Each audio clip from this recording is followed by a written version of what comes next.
joking. Let's have a think about what we're doing tonight. We are playing. We're doing a world building session, which we have done a little bit. We've done maybe a couple, like similar kind of behind the scenes. This is neither behind the scenes nor a game in the traditional sense. We're using a system called Microscope, and yeah, let me just jump into a little bit of the blurb about what Microscope is.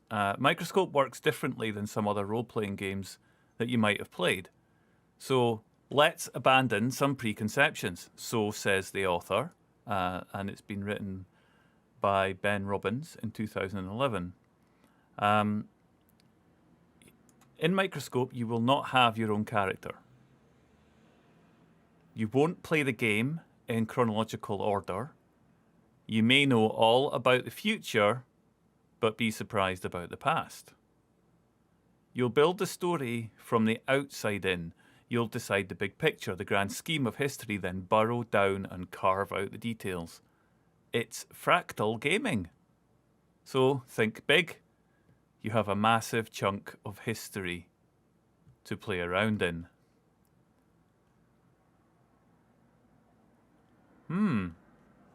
That already sounds scary, doesn't it? Okay. So one of the things the game suggests is that we have somebody who knows a little about this and maybe read the rules from top to bottom and or has played it before. In this case, I'm going to hand over to Lloyd because he suggested it. So yeah, we'll try and like base it like somewhat on the rules, because like we want to just sort of create a sort of a timeline for our campaign setting. So the core of the way the game is organized is you're basically building a timeline of like large periods of time, but like over based on like whatever concept you want to come up with, and then you can describe like events that are like key events that happen within that time period, or just events in general that happen. Like you can basically do with it whatever you want because you're building the sort of like sequence of events. And there's a little extra bit where you can have some role play if you feel like it, where you can describe scenes, which are little role played sessions around events, which typically are framed around a question that you're trying to answer about the event, like how did such and such achieve this, or why did they make that kind of choice, or what were they trying to do? Like it's typically you're trying to find some detail in the event that you want to try and answer, so you role play it out organically rather than just being like, oh, it's X. Ooh. So like if you were like, I don't know, there was like a rebel meeting, like so like they were forming a rebel group, like we might do tonight. You could be like, oh, here's their like a leader doing their address, or maybe they're meeting up in a war room to try and plan their first strikes, or someone has like invented like a warp drive or a new medicine, and they're trying to decide what does this character, what does this person want to do with it, like, and that may define future events. Like maybe we already know it becomes like a plague, so maybe like, oh, they actually had good intentions, but then something in the middle we then can investigate went wrong, but who knows. Okay, so reenacting significant events in the timeline. Yeah, so it all kind of keeps it organic. Like you, at least because it's a timeline, you know stuff that's happened before and stuff that's happened after. So like it's not entirely flexible, but like it gives you stuff you can work around. So like if you know there's a certain outcome is going to happen in the future, you could just role play towards it. Right. So yeah, how do we get to this? Yeah. So what we're talking about in terms of the book that you can buy online, it talks about the big picture. Yeah. So that would be a thing of like humanity abandons a dying Earth. It's just one of the examples from the book. Like humanity is basically screwed up the Earth, and they're going into the stars to basically create a new home. as like that's just the overarching theme that they'll be working towards. So you'll have like an inciting period, which is basically like humanity has ruined Earth, and then like a final period, which is like it doesn't have to be like a huge thing. It can just be like they set up their first colony in another world. Like you can bookend it however you kind of want. So we've got something, really, haven't we, on this?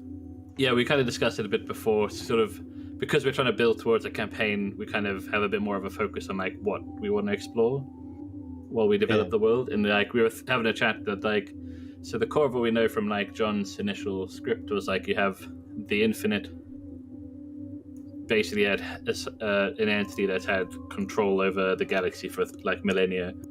So like the 2 points of interest would be like how did it take over, or like we had in the, as kind of hinted about in our last session, where you're like, oh, there's cracks are starting to show, and eventually that'll lead to rebellion. So I think we've kind of talked about like the way we're going to frame it is basically that loss of control. So you're starting off with the point where they had a totalitarian iron grip on the entire galaxy, and then the other end of the timeline is going to be the point where like you've now got like open rebellion or rebellions across several star systems, like something like of that kind of idea. But it doesn't have to be hyper specific. Yeah. And the way the rounds normally work, if we want to play it by the book, is typically every round has a lens, which is like a person who describes a focus, like a part of the timeline that you want to explore. And they basically sort of give everyone like an area, and everyone tries to contribute like events or periods or scenes kind of around that topic to kind of flesh out that part of the universe. Yeah. So if we go through in terms of setup, we do the palette. We've got the palette, yeah. Yeah, so it's a bit like the lines and veils system that you might be aware of from other role-playing sort of safety stuff. It's basically like an include, don't include list of what kind of things do you want to have in your universe. So you have the include list. Is basically for things that like you would like to see this in the timeline or in this universe as a thing at some point. And it could be whatever stuff you want, and that kind of things. Those you're free to include however you want. It's great, like kind of like a free list of ideas for like if you need to piggyback or something. So that could be like, oh, you want to see time travel or like ninja dinosaurs or whatever. Whatever fits the theme of what you're going. Ninja dinosaurs immediately into the no column. Immediately. Just like that. I remember watching like someone play testing it. I can't remember who. They were doing they ended up with like chav dinosaurs. What's their thing, because they could go with whatever. Like we got like the thing is, because we've got a theme and a genre and an idea, like we'd obviously want to try and tailor around that. Yeah, because we've already got John had already given us part of the world, hadn't he? Mm-hmm. So we want to try and a little bit fit different around that, but we can add stuff to sort of spice it up a bit. And then the no list is like stuff you want to avoid, like tropes, anything too jokey. Like one of the ones that's kind of implied, but I know people use quite regularly, is time travel, because that in this kind of setting where you're building a timeline, if you can get time travel, it basically makes it like a nightmare. Yeah, but because you can have things looping back and forth, and trying to keep track of it is a bit complex. But you can. But it's just an example. But when you've got a name like Tales of the Infinite, there is a sort of tendency towards just talking a bit about time and about how have these people managed to exist over forever. Is it just it's like a hyperbole, or is it actually, are they indeed infinite? Do they expand? So that time travel, so do we it says in 2 columns, it says one for yes and one for no. So if you have the draw.io or diagrams.net or whatever it's called now. Yeah. So I set up 2 little lists on the top left that we can fill in. The idea is generally you take turns going around the table. You can add a yes or a no of whatever you want. And then when you get to someone stops adding, like if someone does have anything they want to add, then that basically sort of defines the last round. So there's not, you don't keep going and like one person just has like minimal input into the whole thing. Kind of just make sure everyone has roughly the same amount of input in terms of yeses and nos. Cool. Okay. So, Corey, as you're the host, would you like to start off with what would you like to see as a topic thing or whatever explored or not explored? I would very much like to get into the very difficult and sensitive IRL topic of slavery. I think that slaving is going to be a thing that would happen a lot in this world in terms of indentured or whatever. But yeah, that could be quite interesting to see how they manage to enforce their will and get people to build a feudal system. But yeah, one thing to add as well is that just as a caveat, is everyone okay with that as a topic? Yeah, like that's just sort of the one safety thing as well. Yeah. If anyone has issues with it, then we can come up with something else. Is everyone alright with it being on the yes list? Well, I don't know if I'm happy with slavery being on the yes list. Just as a topic to explore in the timeline or the universe. Yeah. No, I think it might be interesting to kind of deal with it because the idea is that we're trying to overthrow all of that stuff, isn't it? Mm-hmm. So so as a topic, yeah, I think I'm okay with that. Cool. Tony, would you like to? I'm just going around by like my view on Discord, so I may not match anyone else's. Tony, is there anything you would like to see, or anything you would like to avoid while we're building the timeline? I think the one thing I would probably say is, in the terms of like the powers or magic, I don't fully understand what it is. It like psychic that they already did is already in the world. I think it's implied to be like psychic powers. Yeah. So I was thinking maybe would it be worth limiting how much magic?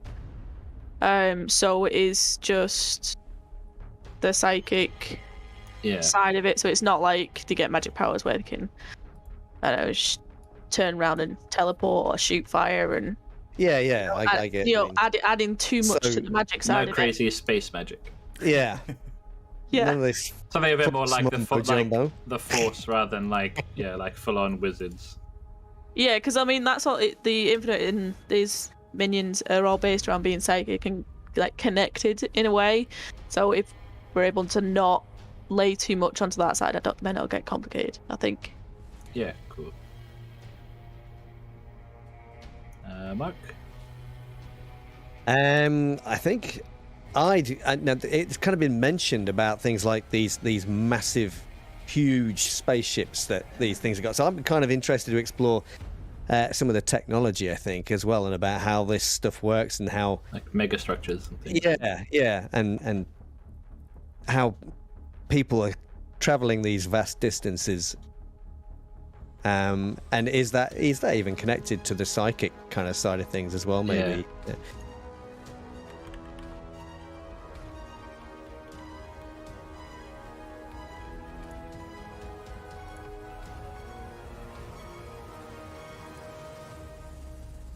I just sort of put a pin in there as infinite technology, I guess. Yeah. I'm gonna try and balance out with a no. Okay. No to everything that you just said. Yeah, I think because it's trying to keep that kind of theme where, like, because I think John's high concept was kind of like Dune meets Warhammer, where you kind of have this sort of vast, like, cosmic scale, and then it's all quite somewhat brutal. Yeah. And sort of feudal in style.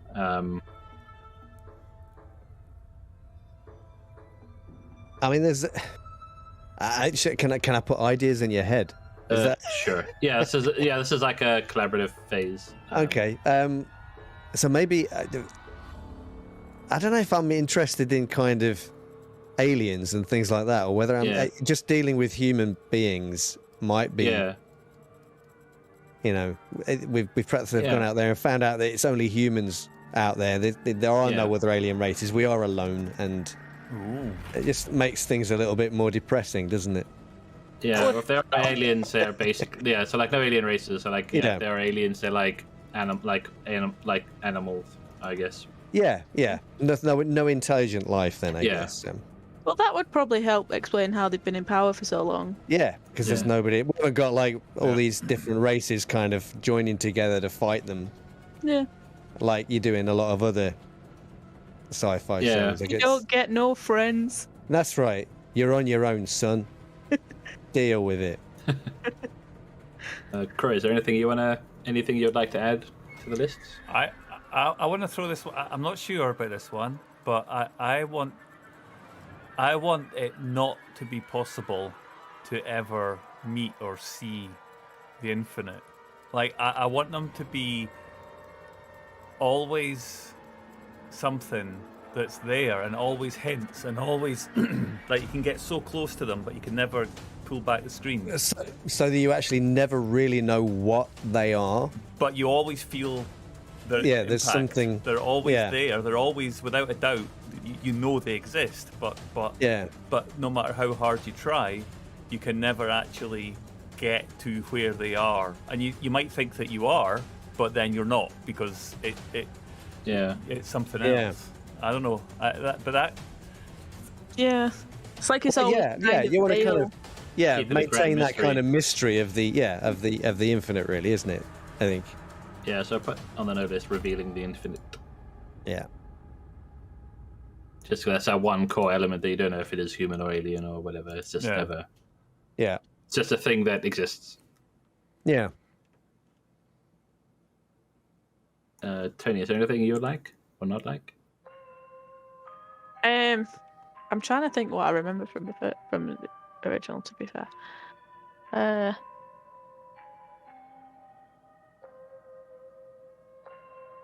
so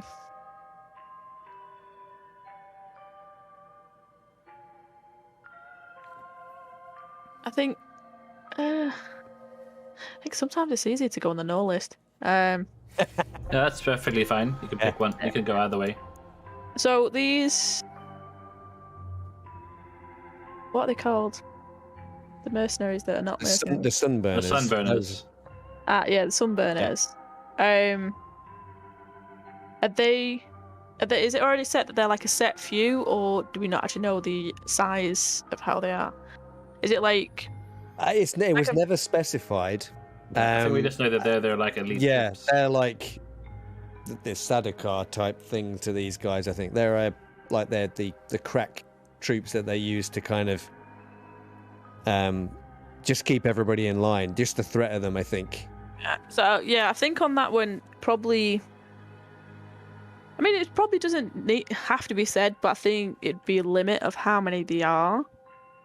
So like understanding how big the world that the humans are in, be relative that like it is this elite few teams. They can't just like, oh, they were here, and then they're not all over. Or that it adds a bit more to the feel. So when these guys show up, it's scary, and they Yeah. Because I mean, I know that the name Sunburners is scary enough, but I think limiting it a little bit more with how many there actually is. Yeah. So they're not just going to run into them, and if you do run into them, there's a reason you're running into them, kind of thing. Yeah. Whereas, like, the others, people that are touched with the psychic and connected to the infinite, you know that they're a lot more around, I guess. I think that's what I'm thinking. Yeah.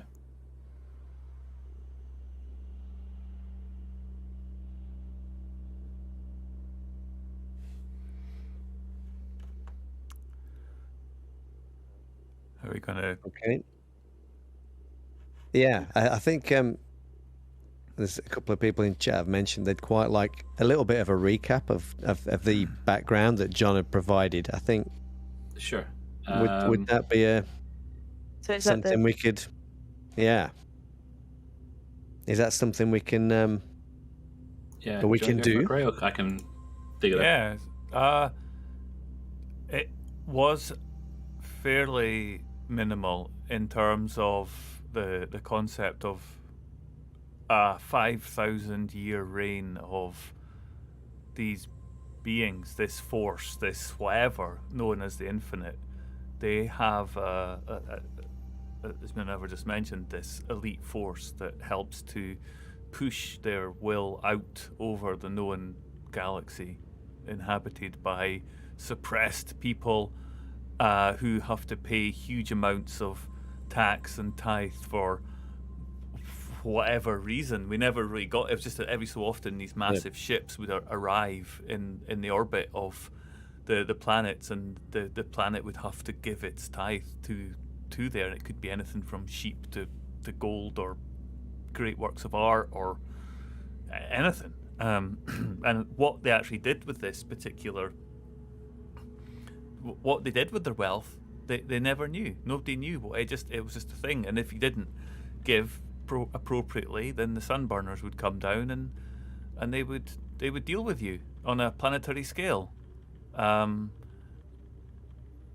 So yeah, it was in a particular world where our first game was set. It was scorched. It was ancient. Huge statues were placed across the world in homage to the Infinite. Giant, huge, like skyscrapers, weren't they? Yeah, like hundreds of stories. Yeah. And a very sort of impoverished and poor peoples in not quite mud huts, but not so far off it. So yeah, that was, and then we got chased. I think that's what I remember. You guys were saying that you remember. It was a hunt. Yeah, they sent a sunburner after us, and if we could survive the chase, then we were going to get let off. And we did, and we actually managed to. Didn't we like drop him in a tar pit or something? I think we got him to. I think he fell down. Like we toppled him off a mountain. It was a bridge. We made him fall off a bridge into a river or something, and because we're cool. We weren't fighters. We were all academics, and we had to try and outsmart him, which was difficult for us players. But then we went back to the village with one of the weapons of the Sunburners, didn't we? Is that? Yeah, we recovered his gun. Yeah. Tragically, Mark's character didn't make it. I didn't make it. Yeah. Unfortunately, my character perished in the rebellion. For the cars. Well, I think I banged my head against the side of a spaceship. It was a bit. Oh, there's a riot, wasn't there, at the end? Yeah, I think somebody failed a piloting role and it killed me or something. We rushed the ship. Wow. Oh yeah, we did. Yeah, we had an uprising. Yeah. It wasn't a glorious ending. I remember that. But hey, Doesn't always have to be a happy ending. no, Or grand. So yeah, that is available on YouTube. Go and watch it. It was great. Loved it. Right. Yeah. After the recap, Mark, is there anything you would like to add to the want to see, don't want to see list? I don't think I think I'm all right at the moment. I think I'm all right. Cool. Yeah. For that. We got like an equal. I mean, how this list can be however long, right? It's not a. Yeah, but like what we tend to do is like once someone doesn't have anything to add, we sort of then draw it to a close. So like I guess it would just be me because that's that round. I mean, it's just that way that you don't end up with like people contributing ideas constantly and like one person just is like, well, I don't really know what to do. So it's sort of everyone's had an equal amount of input. The only thing I was going to add is to try and make it, I guess, more gritty, kind of like Game of Thronesy, where it's all sort of like like nothing is too like shiny and just to kind of keep so that kind of theme. It's kind of to it. grimy. Yeah, I guess. Yeah, I like that. But like, gritty, realistic sort of. Yeah. Yeah, I'm with you on that. Mm-hmm. Yeah. Definitely. Yeah, I'm kind of imagining a kind of maybe everywhere else is kind of grim and gritty, but whenever you see the enemy, their ships are always like they're like made of solid gold or something shitty like that, you know, something really decadent and. That's what I have in my head for the Sunblazers. They're literally head to toe in gold and armor. They all look Stuff. covered in jewels and stuff. Maybe I don't know. Yeah. If they ever die, you're just gonna have all these like poor people with like screwdrivers and stuff trying to like chisel away. Yeah. I mean, that's the thing is that they've never died until some cool guys kind of took one out on a bridge somewhere. Yeah. Yeah, they definitely wasn't like an accident. Some heroes did that. I heard about it somewhere. Heroes. Yeah, they were true heroes. Yeah, the guy was rambling something after the head injury eventually claimed his life. He may have just been nuts, or maybe it's true. We'll never know. Yeah. I'm sure he said something profound as he died. I'm absolutely convinced. Swing left. Okay, so like what we probably should do now is just move into like the actual timeliney phase, just bearing in mind like the stuff we want to see and don't want to see.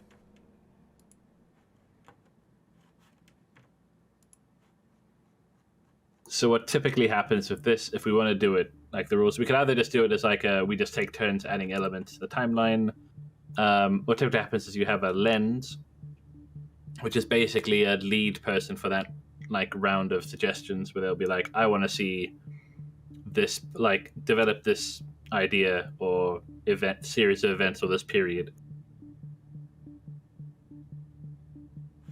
Okay. And then everyone adds either periods, which are like overarching spans of time for the more broad strokes sort of description of the timeline, events, which are like specific things that happened, and scenes, which are the questions, like the gritty, like minor, like tiny details of the grand event that you want to know, like why did this happen or why did that person do X, just to sort of flesh it out. Depending on how fine-tuned you're going to do, you don't necessarily have to go. And chat as well, do give us any suggestions in there. And if you're watching this on YouTube, please also in the comments write something and we'll be notified of that, because this is going to be done over a period of time, so we can take suggestions ongoing. So please do let us know what you think might be in. So a period or an event or an event. Well, so they basically go by levels. So like periods are the broad strokes, sort of like periods of time. Events are specific things that happen, and then scenes are specific interactions around an event that give it sort of detail or meaning or whatever. The way the game normally tends to work is everyone like tends to do their turn solo, like so you don't get influenced by anyone else. So you have your own idea, and then whoever comes next after you has to take everything as sort of verbatim and build on top of what's been put down before, rather than trying to like retcon anything or influence people to go in other directions that they may not want to. Okay. Yeah, actually says that there, doesn't it? For the rest of the game, each player makes decisions individually. Yeah, it's just to strengthen your own ideas and make it properly collaborative, in that everyone has their input, kind of like the yes and no round, where everyone has their input and you build on it. You don't try and undo anything or change it.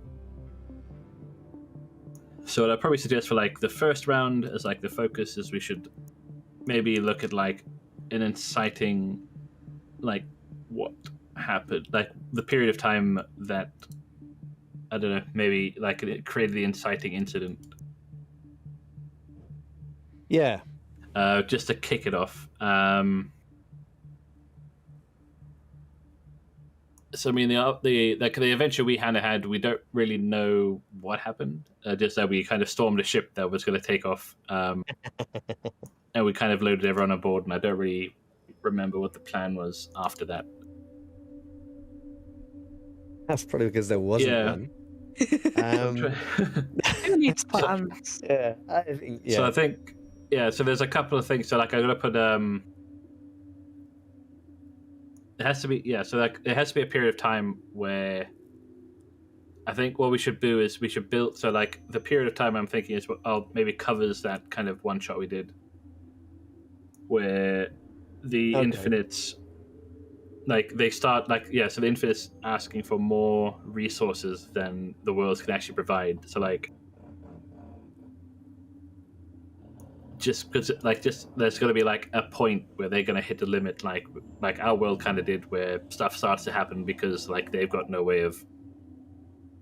Yeah. And they have to do something. They either go like super surf and try and like. Hit these impossible targets, or they try and stand up for themselves as they start to run out of resources. What do you think? Trying to think. So let's grab a period. So yeah, place a period between any two adjacent.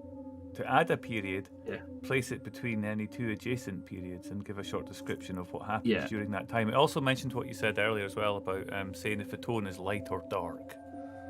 Yeah, so light or dark is basically like overall, and this is again because it's your own idea, is like whether you think this period of time was overall like a bad time for everyone involved or ultimately a good thing.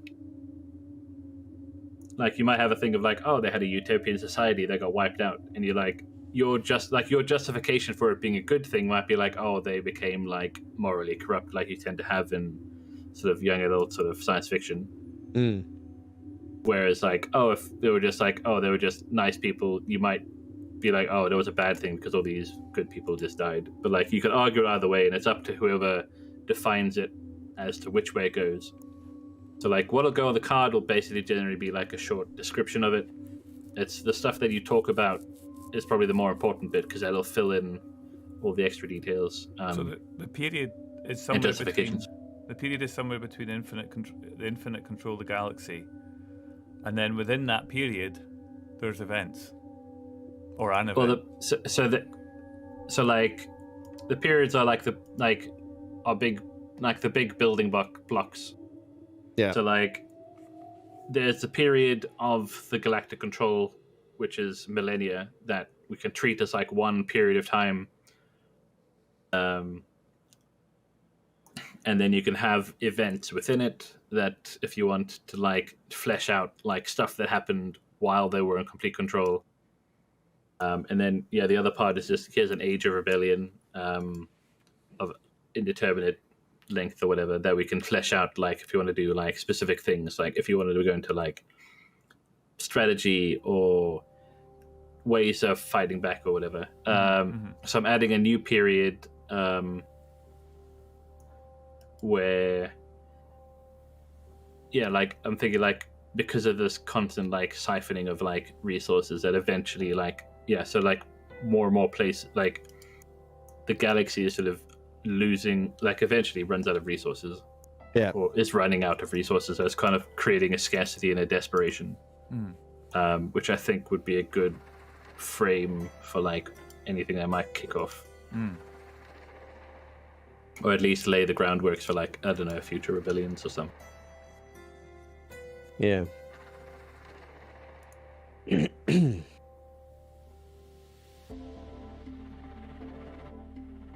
Okay.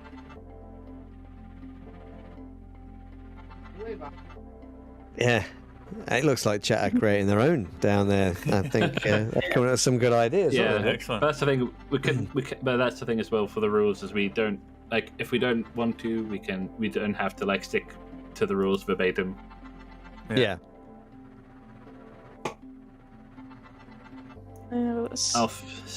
Not bad. So like, as the lens, I get to put two things down. So I'll put down an event within the new time period. Okay. The world is running out of resources, so like we'll put that as like a bad. Dark. It's bad time. There might. I have a feeling there's going to be a lot of dark spots on this timeline. Probably. Yeah.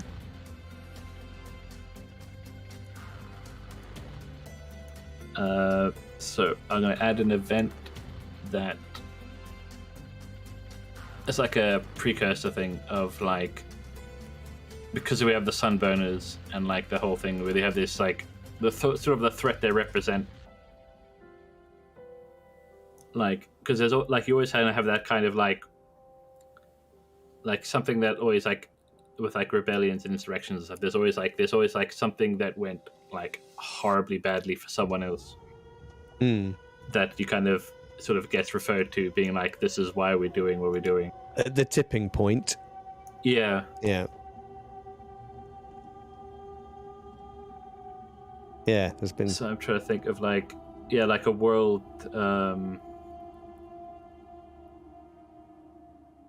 Like it's trying to think of a name. Like a world that basically got glassed as like a demonstration. Like one of the first worlds, sort of. Like we kind of got lucky because they put on like a silly game because of the sort of pompy nature of the Imperial. Yeah, that basically this is a planet that wasn't successful, and it wasn't like a little farming world. It was like more of a, I guess, probably maybe in a more industrialized world that should have been able to like if it had the resources, it definitely would have been able to like produce it. And there were like billions of people there, and it sort of. This is where people found out like exactly how far like the sunburners would go to make a point, I guess.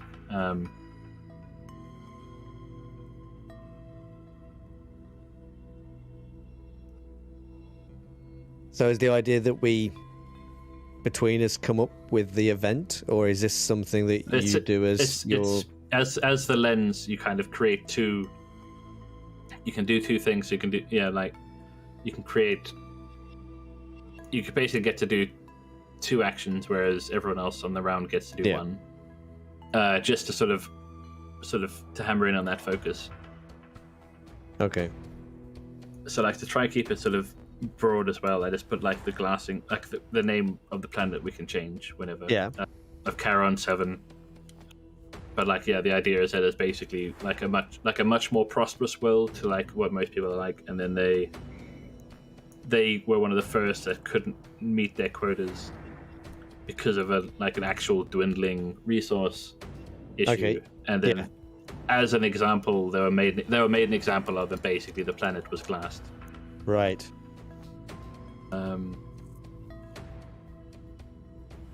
Nice. Sort of a shock and awe thing. So if we want to go, this is the problem with not being around a table. We don't have a left and a right. But I'll follow the same sort of circle on my Discord screens. Okay. That way it kind of keeps it in order. So like Croy, would you like to add a time period or an event or a scene? I like the idea of seeing a giant, massive tithe ship just get bundled down through the atmosphere. Like, these things are huge, right? They're absolutely massive. They're the size of moons. I don't know, small moons. They're just huge in my head. And seeing one of these just sinking down into the atmosphere, that is probably, I don't know if that's further on or if that's one of the catalyst events. I mean so that if you want, that could be a scene where you could be like, say, like as a question being like, what was like, what the people on that planet like, what was like the last thing they saw? Yeah, could be like, it's like kind of a thing, a question around the event. Yeah. So this, and then you could be like, so we could have it depends how you want to do it, because like the way the rule book kind of applies is that you can if you do a scene though, it's kind of giving up creative control because you can loop in people to play characters in that scene. So typically anyone can join in a scene if they have a justified character. Like I say justified character because scenes some scenes tend to work better with like specific people involved. It's whereas you might have a thing of being like, oh, we're gonna do like, I don't know, like maybe there's like a scientist is trying to like meet a contact to smuggle out a package or something to help, I don't know, save some planet. And you like, if you have like someone randomly jumping in, it's like, oh, the janitor that just happens to be in the corridor. Like, because you have the freedom to do that, but like it wouldn't, like, I don't think it would help the scene, but it may or may not, but who knows. So if that's the scene, it doesn't necessarily have to sit anywhere, does it? It doesn't have to sit against an event or a period. It can go anywhere in the timeline. They tend to sit under each other. So like a scene would be part of an event.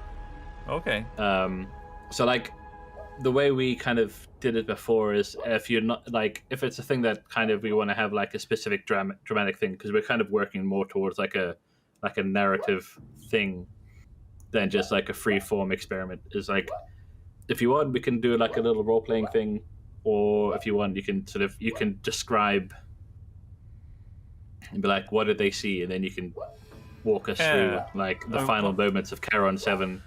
So one of the things that that we're hoping to take from this, I guess, is that we've got in the future we've got Tales of the Infinite scenes to play. So if we go too far into any scene now, then that wouldn't give us the stuff that we could be getting into. So I wonder, is it possible that we kind of keep it just fairly high level? And then we can... I think that kind of makes more sense, because if we want to play those, we don't want to keep that kind of broad, don't we? Relatively broad, so we can actually write adventures and scenarios within that event or whatever at some point. So I think that's what I was kind of saying. Like, if we want to dictate a scene, feel free, because then you can just be like, here's a either like a mood piece, or it could be like, oh, this ends up being a recording that ends up appearing in an adventure or something, rather than going specifically how the rules say in the book. So if I just put down like a scene there and just say crashing of a tithe ship into a planet, it can be fairly generic at that point. Yeah, because I mean that. So I think typically these kind of work in the level around periods. I mean, we could just keep it as like a note and then attach it to an appropriate event later. And I mean, it could be a case. I mean, it could even be a case of like, I know we're trying to do the thing of like limiting the sunburners and stuff, but like, I mean, that could just be this whole shock and awe thing they did. Maybe they literally like basically wrecked the planet, but this is the tithe ship assigned to this like star system. They basically rammed it into the planet, because those things are like like multiple kilometers wide. It would just be like an extinction level event. But again, that's just an example, so we can I've marked that. We can wing it. We can just freeform it as much as we want. Like, to be honest. Just a tool. All right, so that's my one. Okay. So did you want to attach it to the event, or did you want to keep it sort of... I'll stick it there just now, but if it makes sense that it gets moved, but we'll keep it there just now.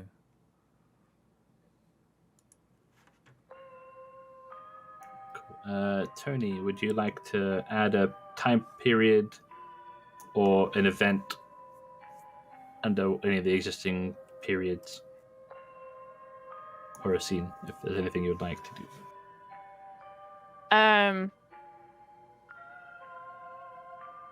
Like, it doesn't specifically have to do with these directly, do it? That's where we make things and connect them later. Yeah, we could just keep it. Yeah, we keep it loose, just so we can get the ideas there, and then have a rough timeline, and then we can tidy it up nicely when we have more time. Yeah. So like, so don't feel like you have to stick to this sort of period scrolling down. Like if you want to add a new period, then you might feel like maybe before and after, or even if there's events you think you could add to any of them, feel free. I think it sounds like the way I was thinking, obviously, with the world running resources, obviously they're making this display of this world, is obviously what are they called?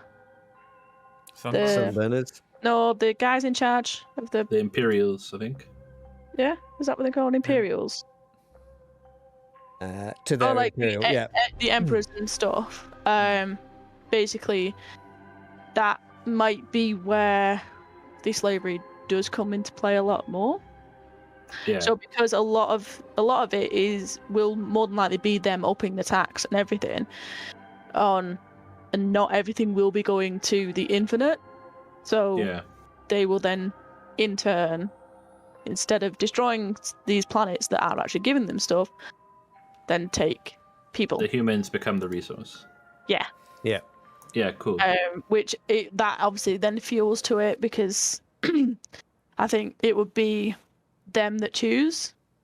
Yeah, cool. So that feels like there would be like an event under that sort of time period for the resources one.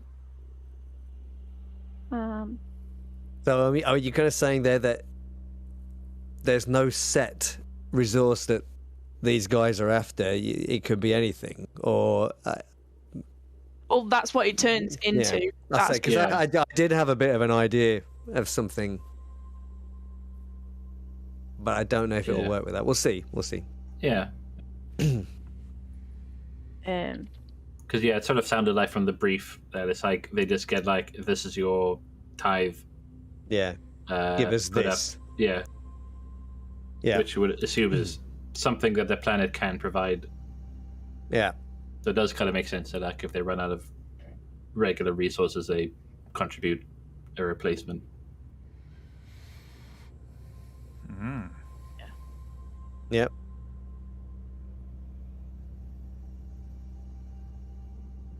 It'd be so dark. Yeah, for sure. Gonna have to cut. I feel like we. Yeah. I wonder. I think well, I mean, that's the thing is we could start like once Mark's had his turn and we have the next phase. So then like, I mean, we can skip the legacies bit because it's basically like the previous. It would sort of in the circle would be like the previous person. So like, Mark would at the end of the round, Mark would pick like a thing from this turn to label as a legacy. Okay. Just like a highlight from a turn, and then you're free to then add an event or a scene from anything that's been declared a legacy previously. Just like a little extra detail dotted around while we do the rest of it. But we can sort of skip that mechanic if you want. Okay. We can just keep it. Yeah. Sort of high jump level. to chat as well and see what chat have been. Yeah, and chat after Mark. Yeah. I mean, this is probably would be an event or maybe even a scene. I'm not sure. But I've kind of had this thought that you have like the governor or prefect of this particular planet who has got a quota to meet. Yeah. And he's had a whole bunch of advisors or whatever kind of going over things with him, and they've drawn this conclusion that they cannot meet the quota as long as the population is as large as it is. Yeah. And they're so afraid that they decide to cull the population. Oh. Is that too dark?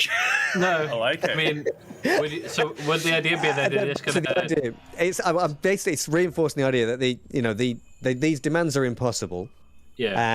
And these people are so afraid that they will do the worst possible things to kind of get through this, to kind of pay what's required.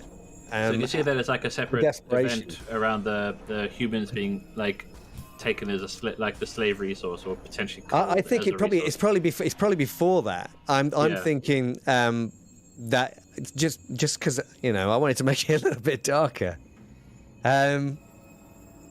That maybe these guys they hadn't considered that maybe the population itself could be a resource, and so therefore they've just been sat there for months doing the maths. Yeah. And it's basically just that horrible realization that they have to lose a massive percentage of their population or everybody is going to die. And it's that leads to that inevitable. Somebody's got to make that decision. Yeah, that sounds like an event. So we could put that in the middle.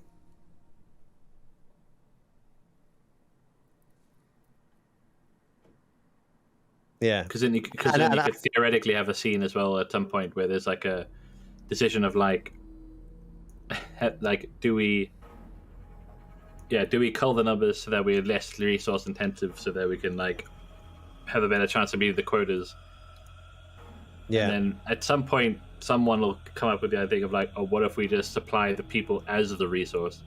Because that kind of does the culling as well. I mean, as whatever. Perhaps you'll have there's a whole world that just basically just decides, we're gonna have to kill 25% of the population or whatever.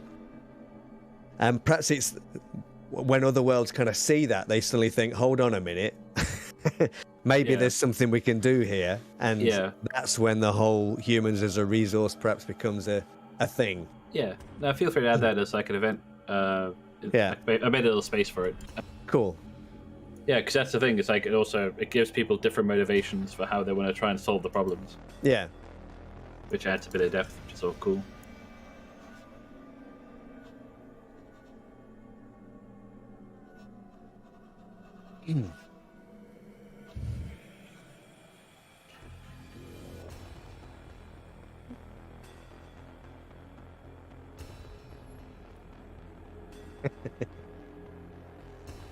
I'm sure we'll get to the white dots eventually.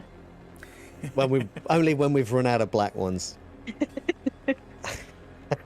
I mean, to be fair, that's what the story will be when you that's what the players will bring the good with them, I'm sure.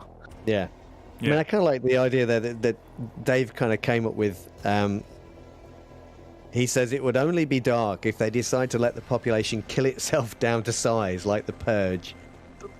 And I mean, that's pretty grim. I kind of think it's more disturbing if it is a state-mandated thing, basically. Yeah. I think it's more frightening that way. Yeah, because it's like who... Yeah. It's not a random thing. It's... Yeah. Personally. But I like it, Dave. Let's have a quick... like... Yeah. What's Angie saying? Who do you cull? Like, why would you have any gingers at this point? Really, they'll be the first ones to go. Oh. I'm kidding. I mean, you're not wrong, but talk about economy, forced population controls. That's a good one. In a different place. It's a different situation. Matt suggesting forced population controls. It's like a different answer to the same problem. Yeah. Because you're going to need a number of people, aren't you, to provide, to manufacture the resources, or whatever, and to work. But you don't want them consuming any of the resources that you're supposed to be giving as a tithe. So. Yeah, it's like whether they do a one in, one out kind of thing. Balancing act that you've got. Ooh. Yeah, that kind of gives it a whole different. Yeah, there's like a whole load of different possibilities that could spring out of. Yeah. That theories. Yeah, I mean, you could even have the thing of just like, well, we need to make people that work twice as hard but eat half as much. So like, you could even just be like, this is how we start like augmenting people or whatever. Trying to or zombifying or some kind of process that basically makes them more like machines and less like people. Yeah. Could be an interesting one. An idea for the adventure or something. Okay, I'm just gonna try and add one thing to close it out.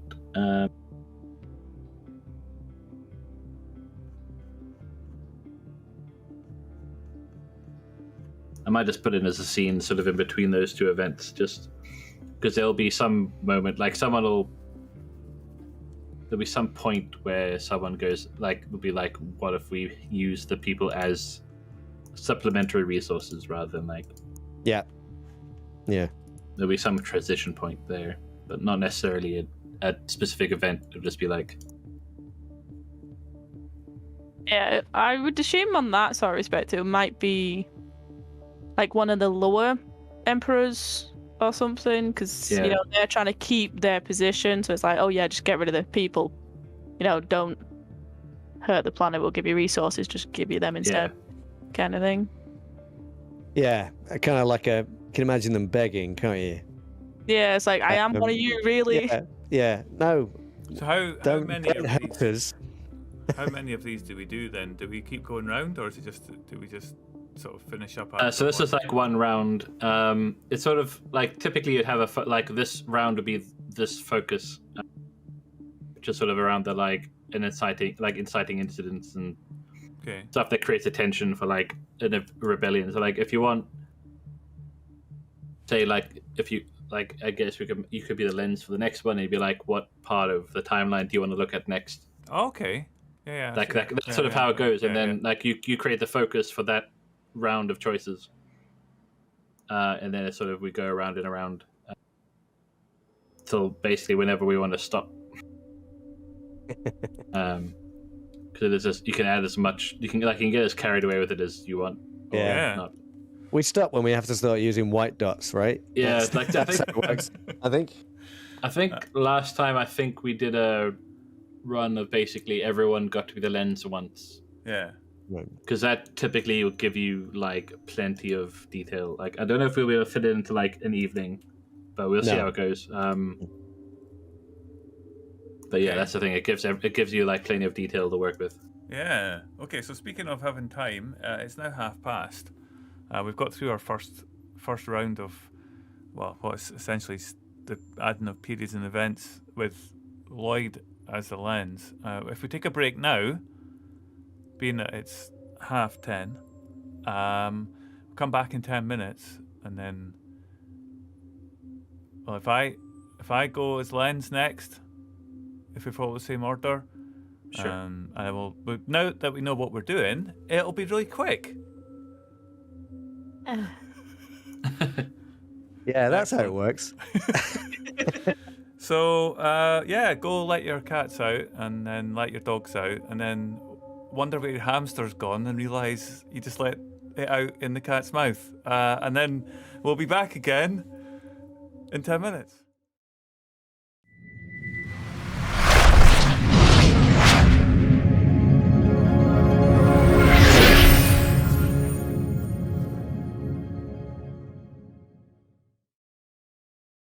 So we're back, and we're on the second lens. I actually had a great idea going down for my coffee that I put into my Infinite Monkey Tails cup. I have managed to, I think, come up with 2 scenes, a start and a period. I think because I'm a lens, I'm allowed to put 2 things in, right? Yeah, man. So what I was wanting to do, my first one was the infinite extinguish the first sun, or the first star. Ooh. Yeah. Because that would have an impact. And the last one, which I guess is going to be placed quite close to the end, is the last star is extinguished by the infinite. No, that's not the right way to word that. That's ambiguous.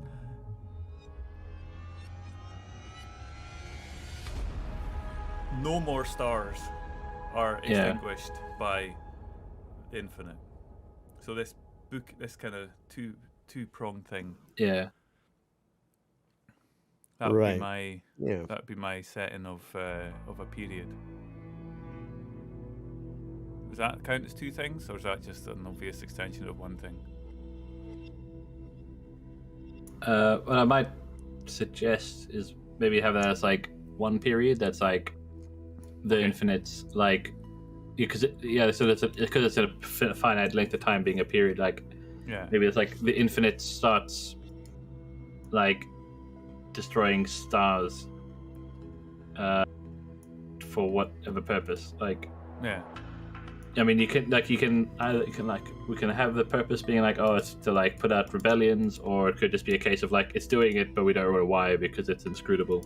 Yes, I like that one. That's what I was thinking. Yeah. That was my Cool. So that'll be a period like So where it starts and stops. So I put a period kind of somewhere towards the end, I think. Not like between the end and the worlds across the galaxy start running out of resources. Just trying to make some room. Like we can just drag stuff around because it looks like it Infinite. automatically expands. Extinguish star.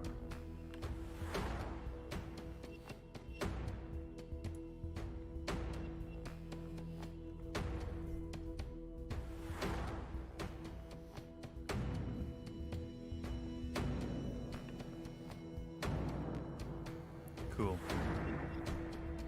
We're seeing it's like a multiple things. Like that would probably be the period, like the extinguishing like multiple stars across the galaxy. I guess would be the.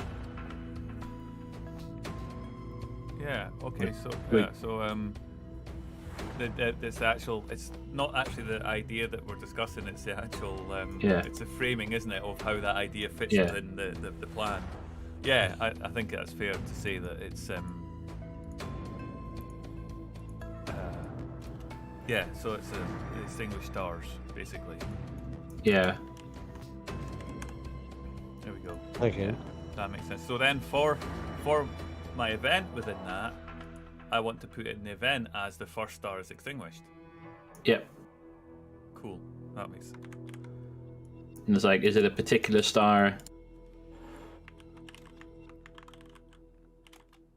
Just sort of add some context to it. Teva Sigma.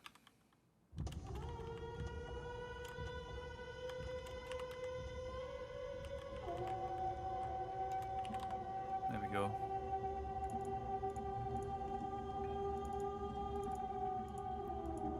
Eesh. Oh, does it get darker than that? Ba-doom. Oh, I see what you did there.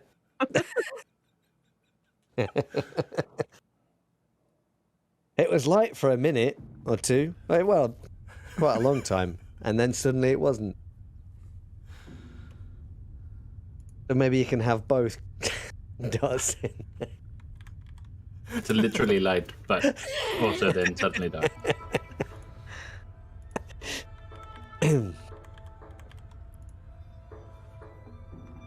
So somebody's kind of expecting a lot of preparing lots of dark dots. tokens. Yeah, I can see that. Yeah, there's not just the one light one.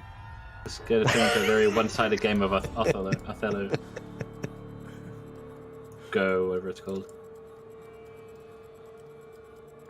Okay, I'm done. Okay. Tony, did you want to add something? I think on that, going off like what Matt said in chat, where obviously it's like the destroying the star is showing what they can do. Like literally show them what they can do. Like if we're going with the infinite technology, being able to show that happening everywhere, kind of thing. So literally everybody on the world can see it. So it's like being broadcast that this star is being destroyed. Yeah. I mean, could it? I mean, are we able to offer suggestions and possibilities here? Is that a thing?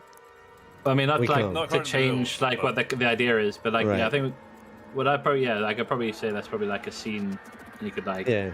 dictate like the scene that is around that broadcast, whichever way you want.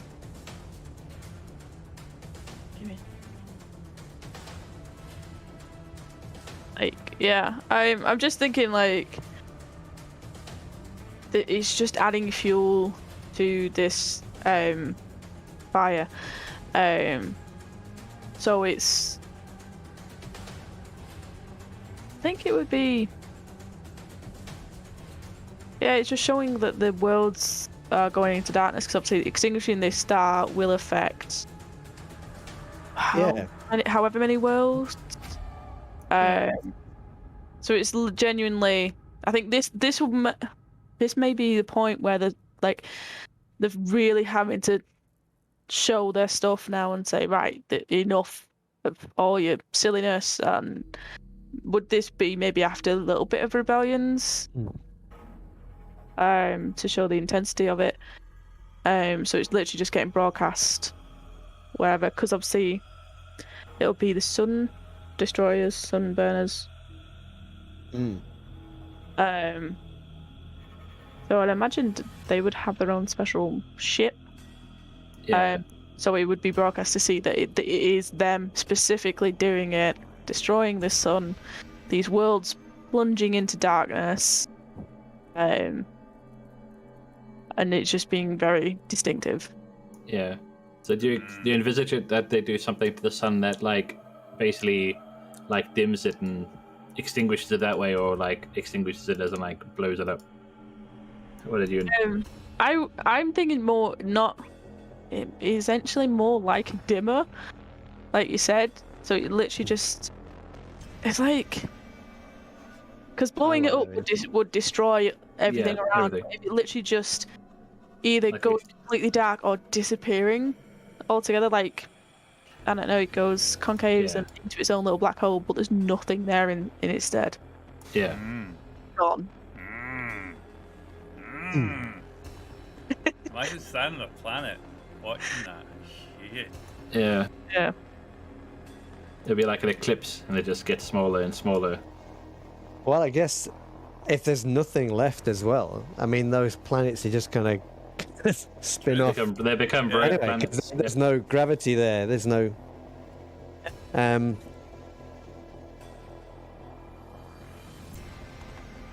mean, the cool thing about them doing it that way as well is that it opens up other possibilities, doesn't it?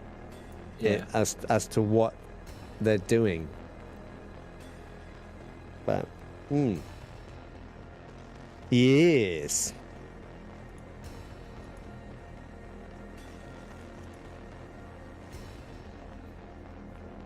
Yeah.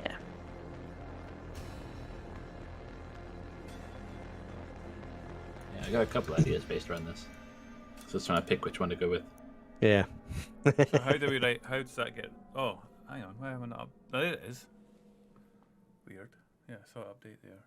Scene broadcast first started spearing into nothing. World around plunging in darkness, becoming adrift. Wow. World's adrift. Oh, I've drawn a line. Crap. Yeah. The planet's going this way. That's fine. You can just click the layer.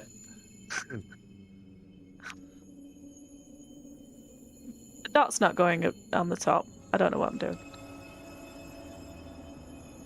But yeah.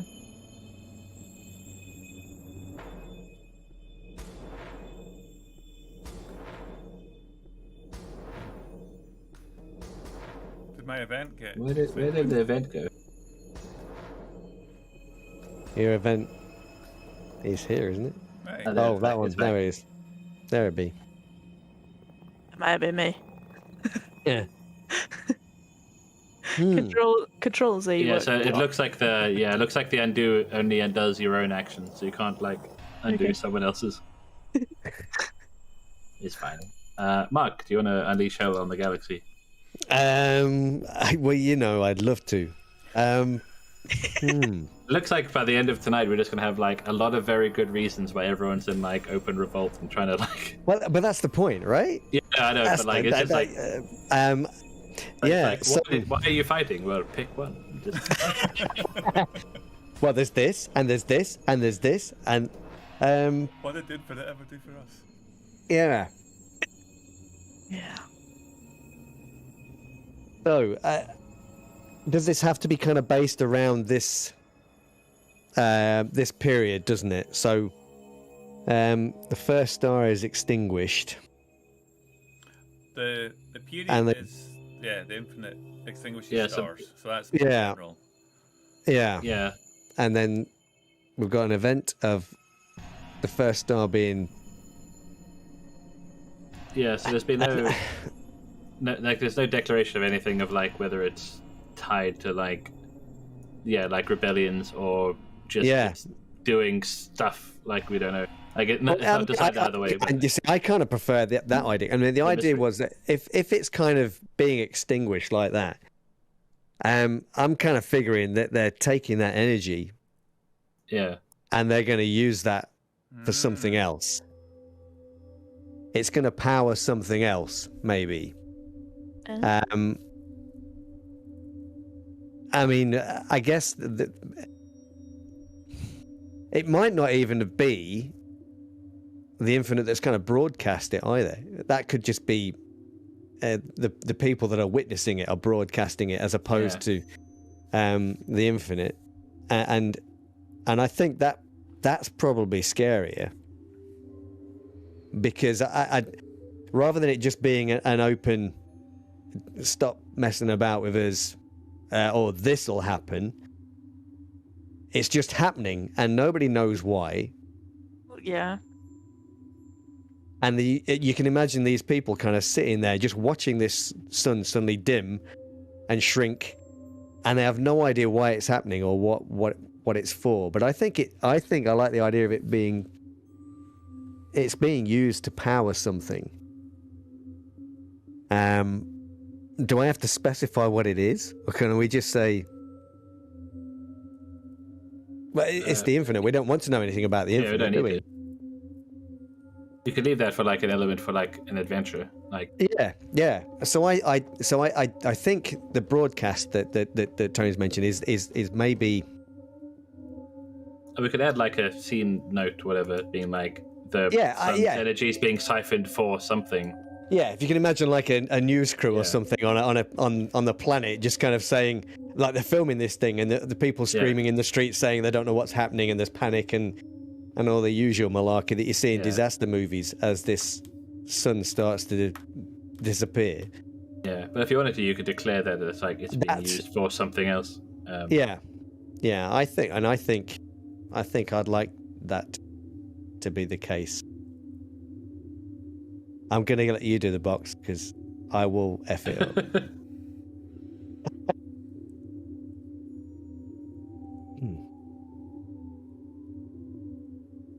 Yeah, so that's my thinking. Yeah, I like that, Dave. Yeah, the news crew on Alderaan there to cover the welcoming ceremony of the Death Star. Wow. Yeah. I'm digging that.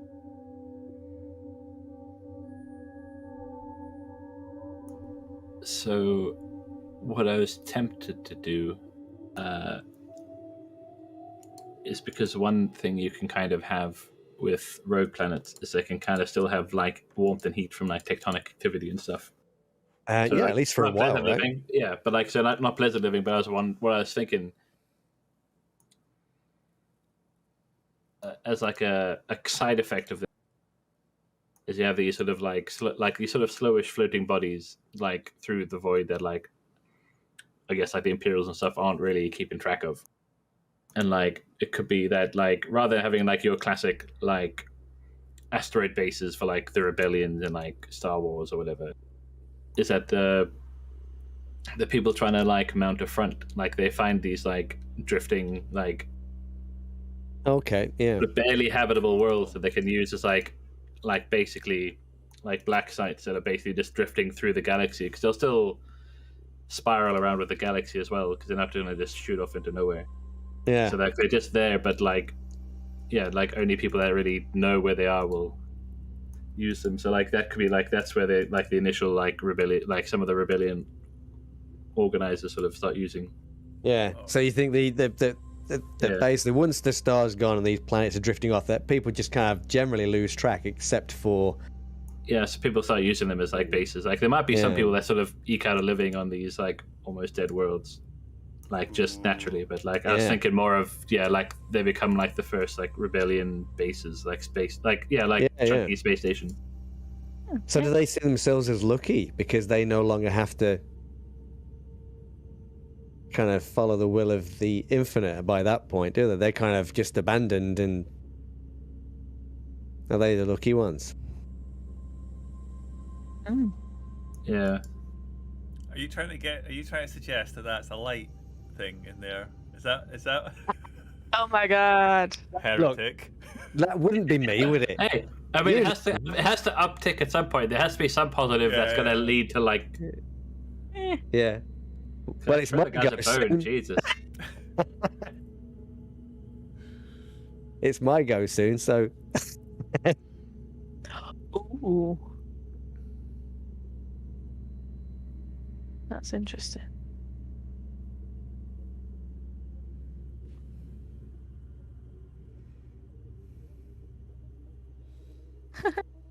The first white circle of the night. Maybe the only. Yay. That's cool. I like that one. Cool. So, Corey, do you want to add one more thing to it, and then we'll pass the lens to Tony to see what they want to investigate. Has everybody been in this one? Yeah. Yep. Some the last one before you. Yeah. Okay.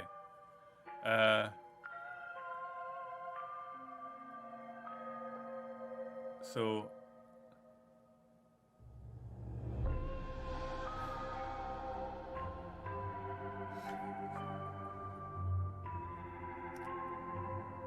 I'm thinking that there's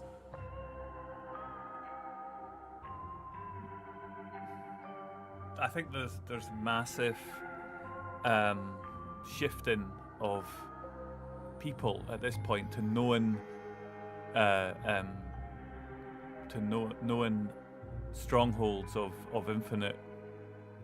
I think there's actually people who see the writing on the wall for their system, and there's like refugees that basically all go to certain systems that are well known for being righteous and being upholding the laws and paying their tithe and more because their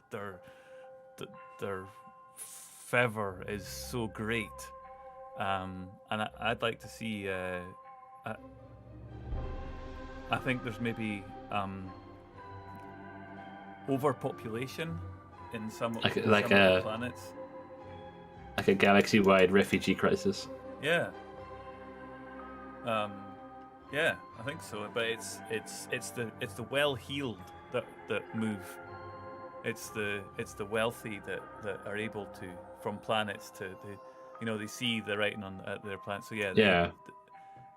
there's like an exodus which leaves some planets just almost rudderless without being physically displaced from their orbit. Yeah. They have this kind of and these new planets that form, these kind of hyper zealous planets that become bastions of the infinite and the loyalist supporters. I think these are a new creation kind of. So I think, a new event. So that's it. These kind of creation of these hyper populous, hyper zealous, infinite strongholds.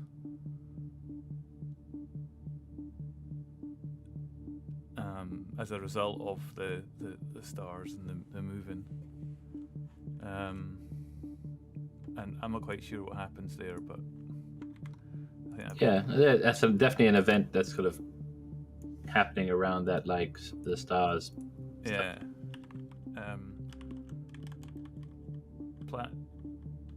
Mobilization, creation of zealous bastions of the infinite righteous. I don't know. That is a concept anyway. I think. Loyalists. Yeah. Zealot. Yeah. Types, yeah. Hmm.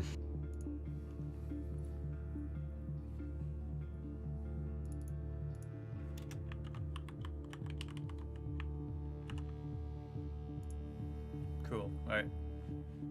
That'd be me. So Tony, Minerva's the lens. Is that? Yeah. If there's anything that you Yeah. would like to. By the way, that Yeah. last one be a light or a dark event, Corey? Well. It depends on what side you're looking at it from. Let's put that as a light event. Just because it means that humanity's going to survive. I'll stick that on. Oops, I'm drawing lines now too. Oh, I'm still drawing lines. Damn it. Yeah, there's like certain handles on the edge that you need to try and avoid clicking. There you go.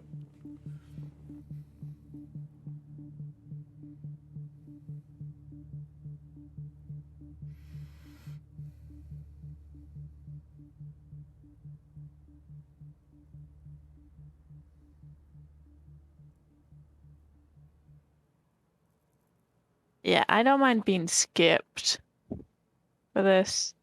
Yeah. Okay. Yeah, sure.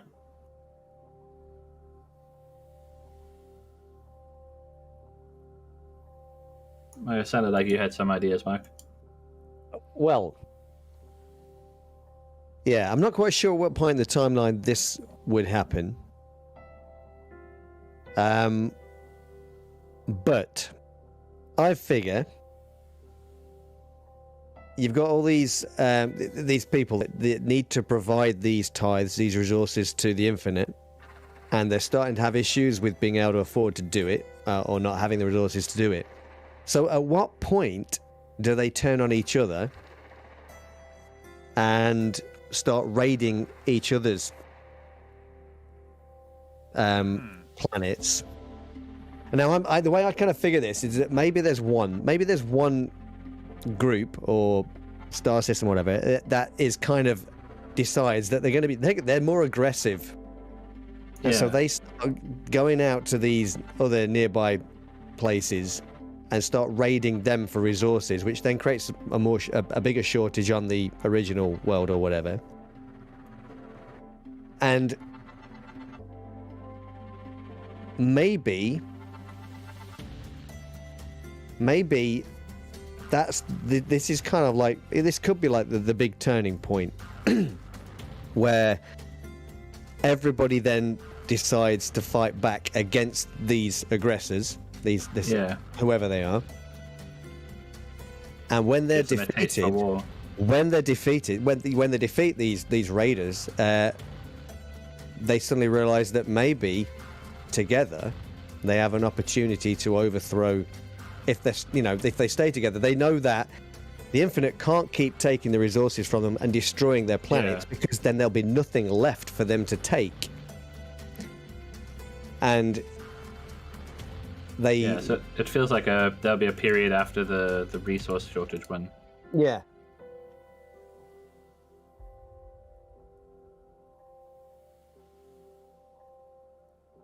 Yeah, so we have this aggressive raider system or whatever that starts to kind of move out and take resources from other people to pay their own tithe. And after a while, the surrounding systems decide they've had enough, and they take the fight back to those guys and defeat them. So I guess that'll be a period in like an event. Yeah. So there'll be like, I guess, like be a war between a bunch of these different systems where they're fighting amongst each other. Would this probably tie into what like John said about some of them getting overthrown and stuff, like the rumors? So Yeah. yeah. The way I figure you've then got a whole bunch of people that are experienced in fighting, who realise that maybe as a group they're more effective if they stick together, which kind of eventually starts off this rebellion. And it could come before the whole starting to put this extinguish the stars. It could come before that, and maybe the extinguishing the stars is a result of the fact that the Infinite are no longer getting some of the resources they need. Yeah. And so they are extinguishing the stars because they need to get something, energy or whatever it is that they've been getting from all these other resources, and use it elsewhere. They kind of realized maybe that they're losing their grip, and so they try to find other means of I don't know, so getting their magic space power, whatever. So for your period in your event, which colors would you like to assign to them? Like what light or dark? Oh, if it's the beginning, if it's the actual kind of beginnings of the rebellion, I guess it would be a lighter period, but well, it's like it's your own justification. Like if you think it's like a good thing that they learn to team up to fight off the invaders, then feel free to make it a light event. Yeah. If you think it's a good thing overall or not. It's entirely your decision. Yeah, I it can go either way, isn't it? I mean, it's a dark thing because they're fighting amongst each other for stuff, but they win, and it leads them. So let's say light, yeah.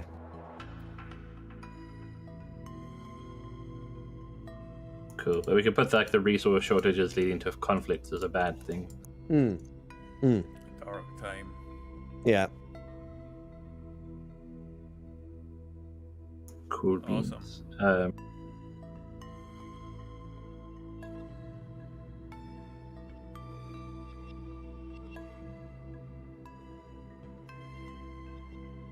I was trying to think what to add.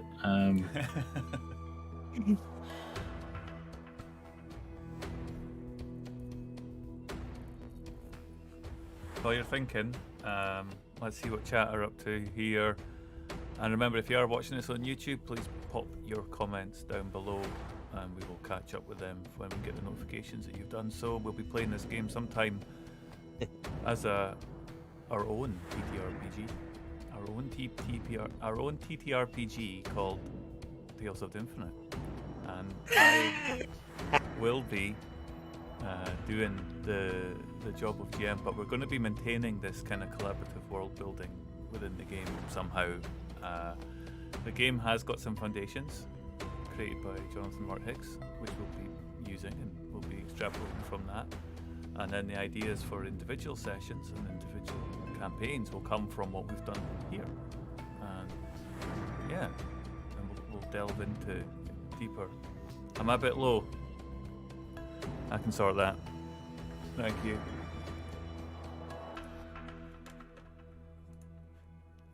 He's got the blues so bad. There you go. How low can you go? Yeah, so basically we're gonna turn these what you see here, but while I've been talking, apart from adjusting my mic, thank you very much. Always good to know. I will, I think shut up and then maybe Lloyd's come up with something. Yeah, just trying to think of how to work in some of the stuff we want on our list.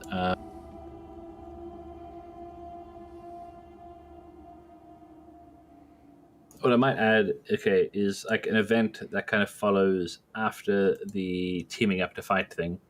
So that's kind of more of a reactionary sort of element. Mm-hmm. So what I might do as a follow-up event with the slavery thing is to sort of bolster their numbers. They start sort of counter-raiding these initially hostile environments and like liberating their enslaved people or whatever, either ones that are being used as resources or for labor. This sort of like liberation raid. So this is like they're starting to do stuff with like kind of like a positive intent rather than just to survive, I guess. Yeah, that kind of makes sense, doesn't it?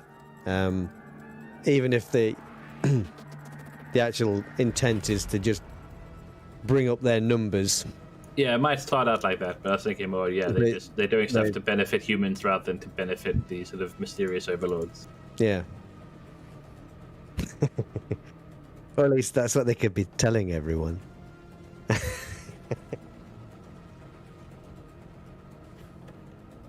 Yeah, they're being ruled by some guy called the Finite. Works in strange and mysterious ways, played by the Incompetech.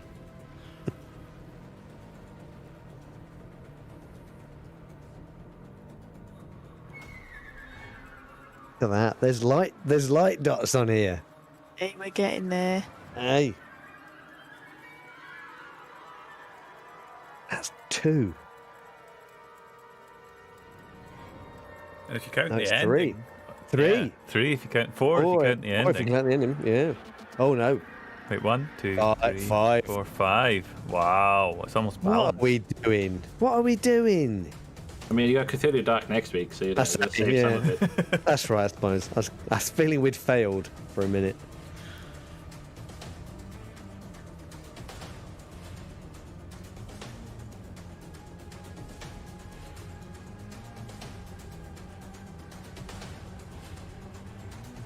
Cool.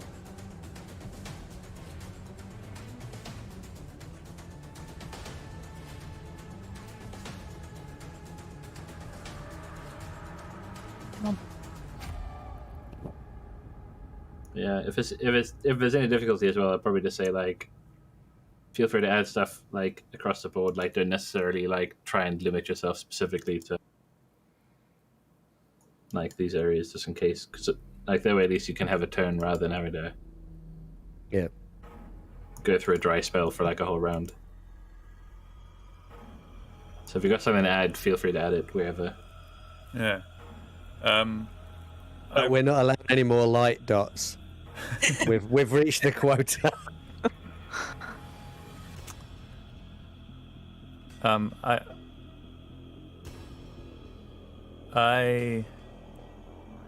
thinking that as part of this raiding of planets, they stumble at some point. They stumble upon a planet which is very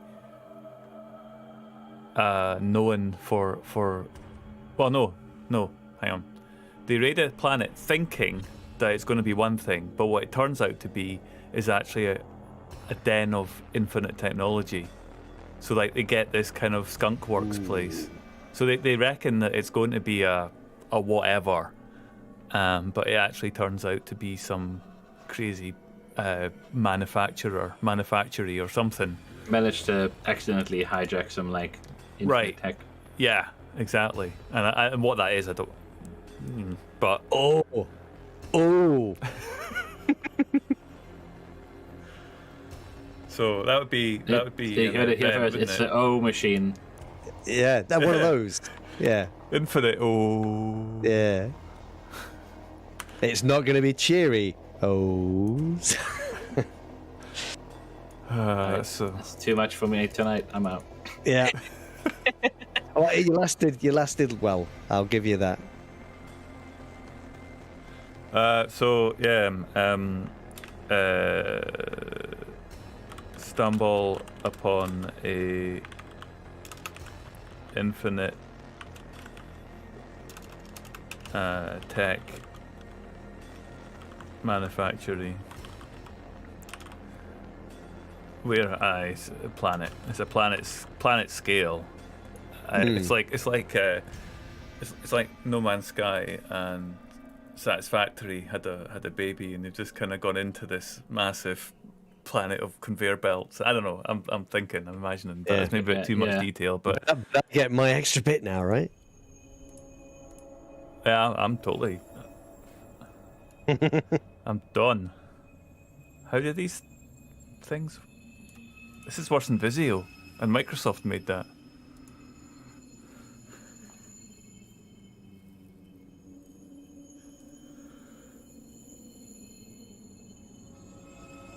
There you go.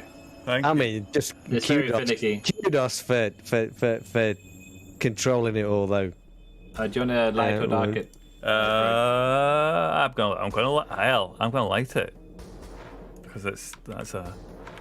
This is universally agreed upon by everyone to be a bad move. Yeah.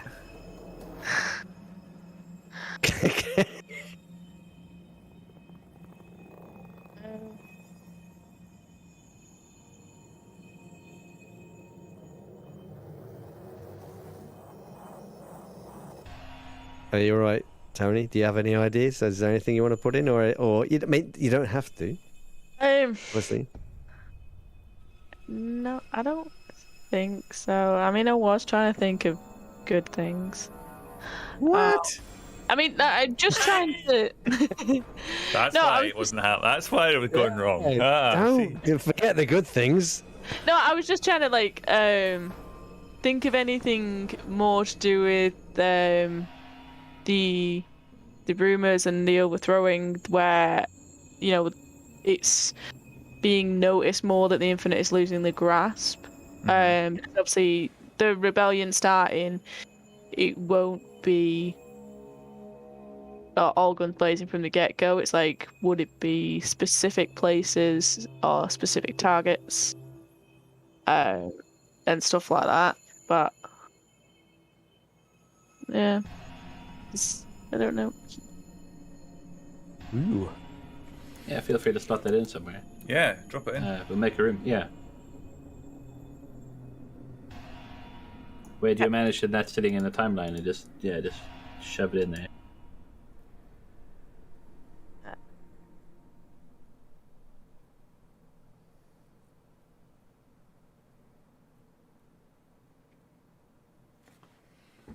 Yeah. Because it's also like something to do with like the sunburners and how they slowly, because they are so limited, it's like with the rebels find that out. Yeah. But Over that the could course of potentially time. tie into the systems fighting bit, because like all this conflict, you could say like added as an event that like the conflict shows that like the sunburners can't be everywhere at once because it's just too many fires. Well, yeah, Maybe. but then it's whether they deem, because they might just think that they're not worth the time. Yeah, it's entirely up to you to decide. Yeah. I think it'd be finding out the sunburners' limitations by at some point attempting like a mass pinpoint attack, maybe. So they know they can't be in more places at one, but it depends whether that comes before the star or after, and when it's realizing that the Infinite is finally losing the grasp of the galaxy. I mean, I kind of had a thought that might put that into perspective. Yeah. Which would be my last go on this. Would it not, as the lens? Would that be right? What if this manufacturing planet is actually where they find them creating sunburners? Yeah. What if they're being maybe they're being created out of people that have been offered up to the Infinite, and something horrible is happening on this planet to them, where they are turned into these things. Yeah. I like to get. Yeah, it's an evil genetics lab. I was thinking for what Tony was describing, like that could be a period. Okay. We could have it like, I mean, that could be your one. I'm just thinking, would it not? Yeah, I see what you mean. Like, for her go. Yeah, because like from what Tony was describing, we could have it as a period like after the suns or whatever, like just that like there's a period where they start to realize like there's like limitations to. Well, that's why I thought if you had that thing with the sunburns and being created, they will realize then maybe it gets destroyed. Maybe there's a thing to destroy that, and that's why there's a limited or a shortage of these elite troops because the factory making them. Yeah, I was just saying you could have both. They could tie together. Yeah. Oh, they find that this is like their breeding facility, and then that kicks off like Tony's thing that you wanted to do, where they're limited. So it could be either they find out they're limited, but like if they're doing targeted strikes because they know they're limited, then maybe that makes sense as a period after. Yeah. It's just like, okay, we know that. Yeah, whatever's there is like what the last of what's left, unless there's like another planet or something. So that could be like a whole era where they're trying to like eradicate them. Yeah, that'd be quite an interesting twist on the whole thing. Yeah, that's cool. The infinite might be infinite, but their arms are being sadly mundane. Yeah. Yeah, it's cool thinking that they're literally they'll make them though. Like they could train them, some of them from birth, but then once they get the resources of humans, well, why do the training when they could just boggle them and make them into something? I mean, we've never really. I mean, that could have been something we did when the Sunburners first appeared. We never really mentioned that. Mm-hmm. So it could be that the Sunburners didn't even appear until after the time where people started surrendering people to. Yeah. I mean, we didn't discuss that, but it could be. It could be something along those lines, but now we're really messing with the game. It's for us to make a timeline, so like whatever works. Yeah. So I mean, you could even have a situation of like the kind of janky one they did for like Star Wars, where you had like initially there were clones, and then they became conscripts. Mm-hmm. Yeah, the stormtroopers.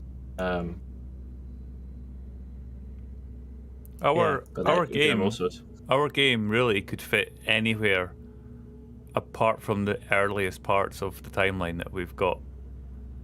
Like, it just depends entirely what kind of adventure you want to run. Yeah, exactly. But I mean, the game that we did already, the one that we've already done, the original one could fit almost anywhere on that because we didn't get into too much of the detail like we have now, which is amazing.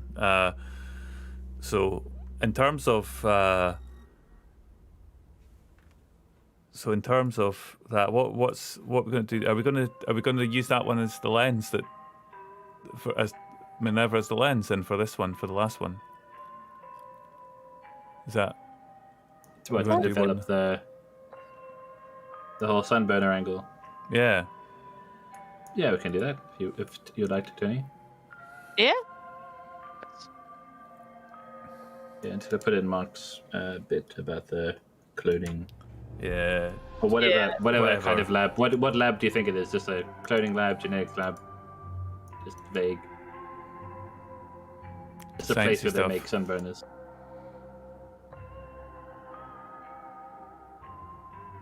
What do you think, Mark? Is it your sunburners manufacturing? What bit of tech do they use? It's not crazy space magic. We know that. Oh God, no. Well, I guess this comes into that infinite technology thing, doesn't it? That we were, which is, I think, what you were leaning into, wasn't it? There. Yeah. So I think it's going to be, just because it's always creepy and weird. It's got to be some kind of genetic manipulation, hasn't it? I think, and maybe even cybernetic as well. I mean, I'm thinking, like, you remember? Did you ever play System Shock 2? Anybody? Back in 1999. The midwives that they had in that, I always thought were fucking creepy. The what one? The midwives. Do you not remember that? They were like they're like nurses that were like part cyborg, part mutant. that were kind of tending to the young alien things that were being grown on the ship, weren't they? And Yeah. but they were obviously people before, but they'd been manipulated cybernetically and whatever to look after these alien creatures, and they were creepy as fuck. They were. Yeah, the aliens in that reminded me of a detail that would kind of be quite a dark twist on this, is where because they had that whole thing where like the implant, like the implant thing, basically it pops up every now and then in like sort of science fiction or horror stuff where you get like an implant that basically severs the connection between your brain and the rest of your body. Yeah. Your brain's like tangentially aware but can't control anything anymore because there's something else worse, riding your body. So that could be the cyber. Basically, they're taking these people, transforming them into something, and then basically they're just, I don't know. Yeah, they're just spectators in whatever's going on. Yeah, right. Are the Sunburners connected to the Infinite through the psychic powers like the Emperors? Ooh, well, we don't know. We don't know. Good question. Yeah. Okay. Because obviously, like, if they're doing the genetic manipulation, that could be something that they're striving for, and on that planet, it could be seeing how many times they've got it wrong, if you know what I mean. That's just another dark, dim little corner. Yeah.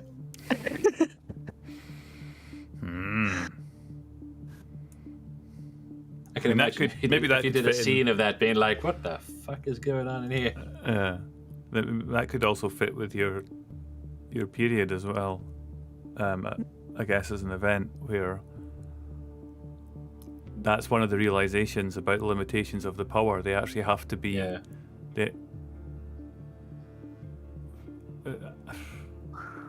Yeah. It's definitely easier going first. But I think, I mean, that's the thing. We could just flesh out the whole sun bonus thing as like an arc. Yeah. It's like, they're going to be quite a big part of whatever. So like, we can like build up how they work, how people learned how to fight them. Yeah. Fire. Because like you captured one facility that kind of tells you how they were made. It might be like we haven't really said like it's the only place they were made. No, that's right. At least it gives you an eye. Well, of, do you want like, to go around? Will we go around again then? Yeah, we can do that. Yeah, if you want. Yeah, no, never. That's what we do. It's like, do like Tony's lead on like how we want to develop the Sunburners, or like how they fought them, I guess. Your their limitations bit. So I don't know, more on the limitations. I think it's limitations on the reach, which I think they would realize going back from the facility. It might not even be straight away that they make this realization. It might be that they carry on searching. Obviously it's growth, it's see all that, but they don't fully know the realization. Like, they don't realize it until they're trying to get the actual rebellion started, where they look, because they're trying to stay out of their light kind of thing and out of their view. So it's trying to, essentially they go looking for them but not looking for them, I think, if you get what I mean. They're trying to actively find them without getting caught. It's a bit more like a guerrilla sort of thing where... Yeah, it's spy stuff, this, isn't it? Really? Yeah.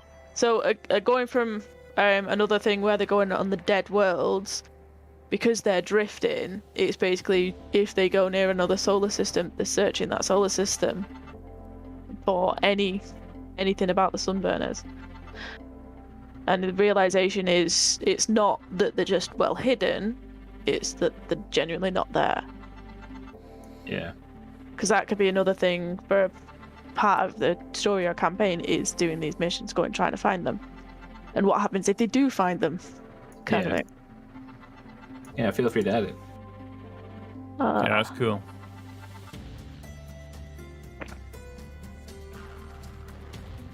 Yeah, because I feel like there's like a whole arc you could flesh out for this, like all the different aspects that they are just around their faction.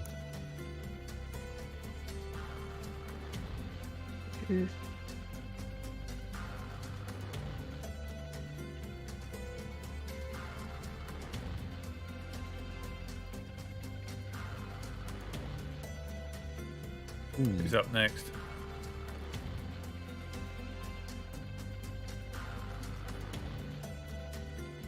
I've lost track. You go with Mark, I guess, if you following Tony. Yeah.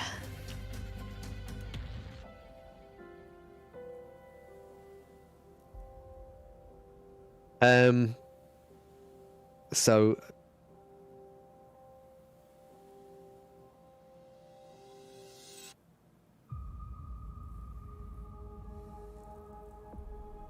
And figure out what to write as well.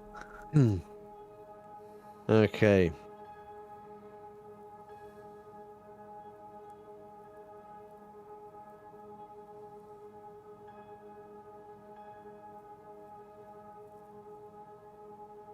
Yeah, does somebody want to go before me? I'm struggling a little bit here.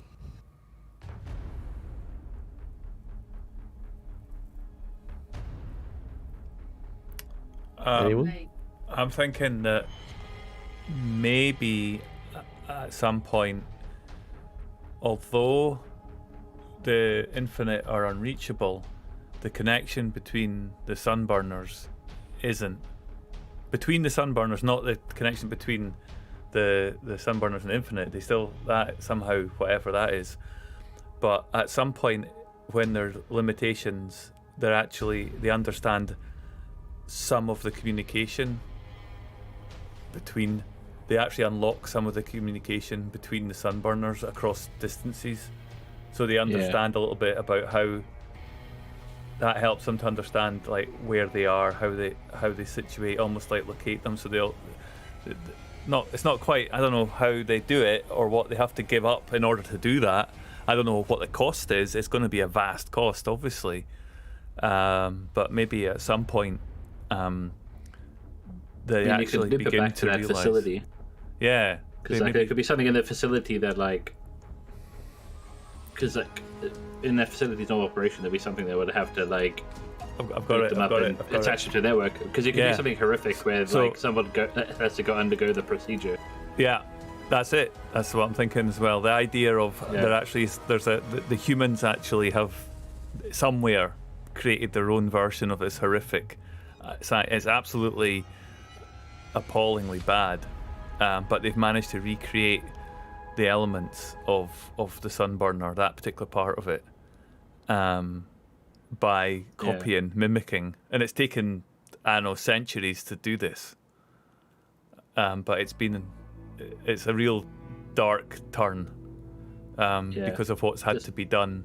So humans are able to mimic a part of the sunburner's power.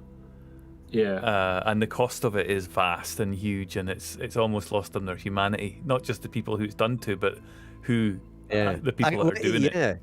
You could imagine maybe humans getting desperate, and so trying to create their own sunburners, and finding this stuff out in the process. So they're actually, maybe there's some groups that have decided that you got to fight fire with fire. Yep. And are secretly developing their own version of the sunburners using the technology that they found on that industrial planet. And maybe it goes horribly wrong, but they do find out some of this useful stuff about the communication or whatever. But it's a failure. It's probably dark, right? It's still Croy's decision, but I mean, I can imagine it. I'm trying already to put a dark token on it, and it has just not happened. So that side. There we go. Yeah. Yeah, the cost, whatever it is, the cost is just horrendous. Yeah, because maybe they've been can't actually see the box. Is it still there? Yeah. Yeah. Yeah, I think so. Like, Refresh. yeah, maybe some of these people weren't volunteers. Yeah. Or something, and which, you know, could make it, if you wanted a dark spin on it, and you kind of ask, you get to that point there, are they any better? Are the humans any better than the Infinite, really? Well, that's a scene. Well, yeah, I mean, that yeah. is definitely. Yeah. I mean, the thing is, you could have the whole thing as well of like, once they found the whole network thing, so like, oh, we know where these, like, we know where the sunburners are, we can like trap their communications or whatever. Yeah. Like at that point, they still carry on making an actual sunburner of their own, or do they just like, well, we've got this far, we've got what we needed. I suppose we could have this rest as like plan B. By the way, all the test subjects we have currently that like The it's failed like we don't really subjects. need you anymore. Yeah. Yeah. Well, I mean, you can imagine that the failed test subjects, then they're gonna be in a bad way, aren't they? And they're probably not capable of performing as soldiers or human beings anymore. So maybe they're just locked away somewhere. Yeah. I mean, it's a bit of a cliche, but Yeah. I like it. Yeah, I think that's the thing. Like, it gives seeds for like adventures, like for an adventurer to find it. Yeah, it does. Yeah. I'm getting So I'll add that flashbacks as of Rick and Morty, where he discovers that he's the father of planetary children, and he goes off to try and sort out the children of the planet, only to discover it wasn't really him that impregnated the planet. There's all these people getting sorted off like accountants, and they're not productive. We'll put them in streamers. That was a good episode, that.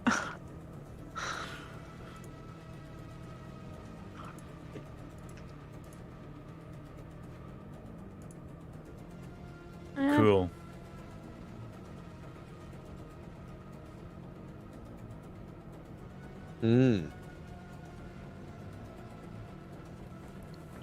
How? Yeah. Now I'm thinking about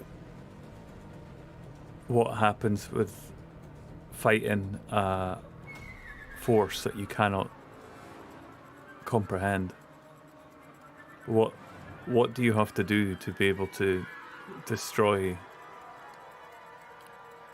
like, rebellion at the end of our arc? But like, I'm just now, my brain's kind of thinking about what happens after the rebellion. I mean, but I know probably I imagine though. it proves something is they're fallible at some point. Because then they know they have a chance. Like if they're infallible, then you're just like, well, nothing's ever going to succeed. Yeah. Yep. But it's So cool. that's the thing as well. At least if you know that they're edited humans in some respect, then you know at least they're still very much like mortal. Yeah. We didn't say no time travel, did we? Or did we? No, we we didn't. didn't. That was one of those things, though. You seemed quite keen on the idea. I don't know. I got the impression you might have been interested in exploring that. Just due to the fact that they're just the very nature of being infinite and its connection with time and space, infinite in all in dimensions is intriguing as a concept, and it was more just kind of playing on the idea of what. Yeah. You know, why we know why they're infinite, because they're so all seemingly at the beginning all powerful, but we know actually, like you just mentioned, it's been said, there's chinks in their armor somewhere, but what is that? And could it be time? It's very, could it be time? Could it be a time related thing where something happens in time and it resets part of what they were able to call upon? I'm not suggesting we get into that, but I was just kind of I'm loving speculating. What we've got. Yeah. Yeah. I'm loving what we've got here. Are we? Is everybody through? Have we done? Yeah, I think we've done quite a few. Like, I think so. around. I mean, have we got to the point where obviously there's open rebellion after? Yeah. Do we have to specify the event that kind of triggers all of that and kicks it all off, or is that, or do we just extrapolate what we got there? Yeah, and like we don't have to. Yeah, like we don't have to have fine detail on everything, like every single step of it. Like, it feels like the way we're going, that like this, like finding out about the sunburners and like their limitations, and then making a potential like whatever like counter to it is the thing that kind of instigates the rebellion. Because then you're like, well, we have a better idea of what we're dealing with, so now we can actually fight back to stop all this other terrible stuff from happening again. Yeah. So yeah, it doesn't necessarily have to lead directly into it. It's just sort of, it's before the point where there's rebellion. Cool. Yeah, it's just a timeline. So yeah, we can add, yeah. Well then. If you think we've got enough to get started, I think. Yeah. So there are, and there absolutely is, there are more. There's a lot more to this game, Microscope. There's a lot more to go through, and there is actually. You can take this. What we just did was a setup, and what I'm hoping to do is basically take this and turn it into actual detailed scenes with characters. Microscope itself doesn't have characters. Yeah, you kind of do it within scenes, but they're not your characters. They're yeah. So we could take this, and it is available. Microscope is available on the website. I thought we should probably link this. itch.io, yeah, I think. Yeah, so go and pick it up if you've liked what you've seen. There's a lot more detail here than we've gone through, and it is an absolutely fantastic. There's even a section I think about using it in classrooms as well, which is interesting. Yeah, they also have it on Drive-Thru RPG, I think.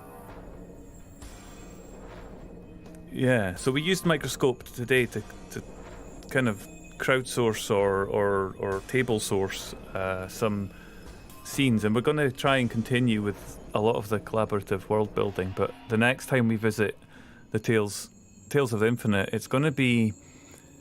we're going to be much more at a character level and a much more traditional tabletop role-playing game, where we begin to take these arcs and drill right down into the detail and find the people that are the ones who cause this to happen. And of course, we might well be getting hold of the wrong people when we focus right down on them, and we might be finding the people who didn't actually cause the event that we were seeking to explain and failed and died terrible and horribly. So look out for that sometime in the summer on this channel.